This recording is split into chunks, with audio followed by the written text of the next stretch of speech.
Être aligné, qu'est-ce que cela veut dire?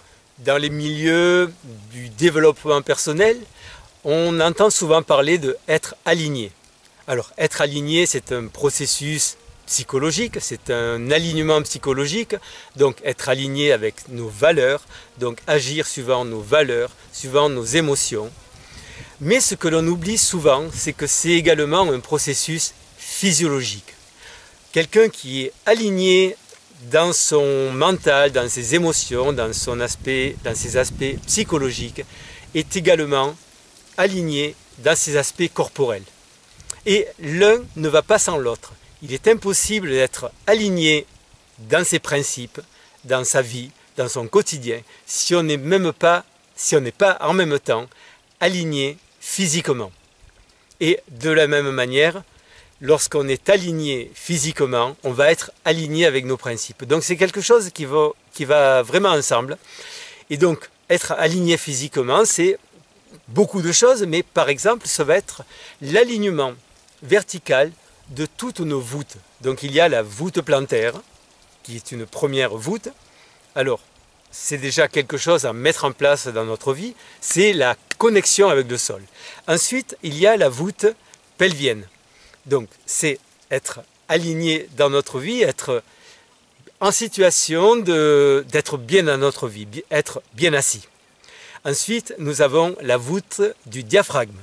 Donc, troisième voûte, c'est respirer. C'est respirer la vie, c'est aligner cette troisième voûte. Donc, comment est-ce que l'on communique, comment est-ce que l'on se relationne avec les autres, avec le monde, à partir de notre ancrage au sol, de notre voûte plantaire et de notre voûte pelvienne.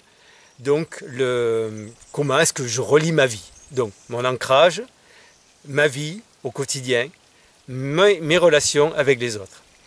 Ensuite, nous avons la troisième voûte du palais. C'est donc évidemment en lien avec la parole, la communication. Donc, comment est-ce que je communique tout cela? Donc, toutes mes valeurs, tous mes principes, ma vie, mon quotidien, comment est-ce que je mets cela en relation avec les autres? Donc, le diaphragme, c'est la perception de cette relation, le vécu de cette relation. Et la voûte du palais, c'est la mise en mouvement, la mise en communication de cette relation. Et nous avons la cinquième voûte, qui est la voûte crânienne. Comment est-ce que tout cela s'intègre dans ma philosophie, dans ma spiritualité, dans ma vie? Alors même si on ne veut pas parler de spiritualité, comment est-ce que j'intègre tout cela dans ma vie, dans tout mon être, dans tout ce que je suis? Donc être aligné, c'est aligner ces différentes voûtes.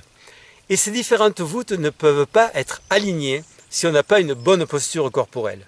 C'est-à-dire si les pieds ne sont pas bien positionnés ou s'ils sont endormis, bloqués. Beaucoup de gens fonctionnent avec très peu de mouvement dans leurs pieds et les semelles que l'on trouve en général à l'heure actuelle nous invitent à avoir le pied rigide, le pied droit. Et on avance un peu comme des cosmonautes, toc, toc, toc, toc, alors que le pied il est fait pour bouger.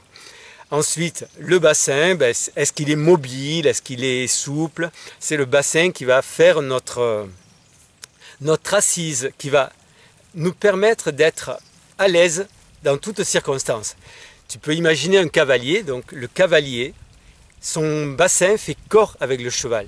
Et ce qui lui permet d'avoir le buste libre. Donc, j'abandonne en quelque sorte mon quotidien à la vie, je laisse aller la bête et je suis libre. Si tout est bloqué, en fait, il n'y a pas de liberté. Bon, nous en reparlerons. Ensuite, si la cage thoracique est fermée, le diaphragme ne peut pas être bien positionné, tout simplement parce qu'il n'est pas. Il faut mettre en place cette voûte. Et ce n'est pas rien. Ensuite, la voûte du palais, elle est là, mais elle n'est pas forcément bien alignée. Très souvent, beaucoup de gens ont la tête en avant, sont un peu comme ça.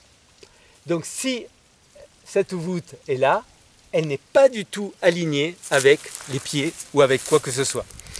Et la voûte crânienne, Bon, il y a trop d'encombrements souvent dans notre tête et c'est pas aligné aussi. Souvent, donc, ça va être soit la tête en avant, soit le menton en l'air, qui fait que l'alignement n'est pas dans le bon sens. Bon, beaucoup de choses à mettre en place, mais en même temps, c'est très simple, c'est un jeu au quotidien. Et puis, explorer tout cet aspect de posture, d'alignement, de positionnement. Et je te dis à très bientôt. Ciao, ciao!